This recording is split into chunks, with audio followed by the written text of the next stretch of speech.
Welcome to Communication That Connects, where we share resources and strategies to help you communicate with clarity, with creativity, and for change and lasting impact.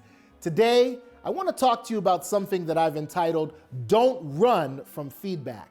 Don't run from feedback. I used to be afraid of feedback. I remember when I was a youth pastor, there were times when my senior pastor would call me up and say, "We need to talk."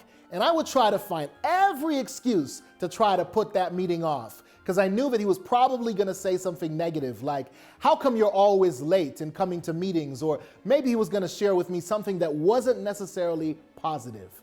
But as I've grown, I've learned that feedback can actually be one of the best ways to help you grow. So now I don't wait for a supervisor or a boss to give me feedback. I've actually learned to invite feedback. So here's my leadership tip for today.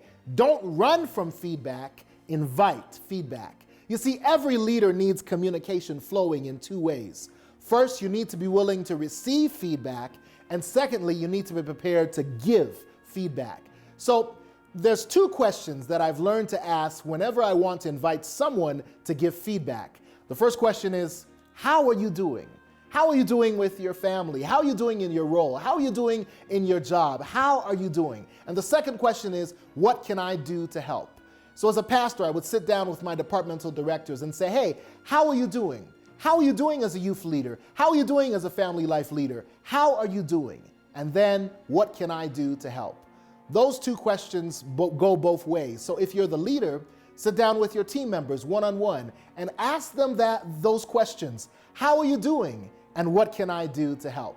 But also, as a leader, from time to time, I invite feedback. I sit down with my president or with my superiors, and I reverse the question. I ask, "Hey, how am I doing in my role? And then what can I do to grow? And what can I do to better help you and help this organization?" If you ask those questions, by God's grace, you'll be able to grow and become the leader that God wants you to be.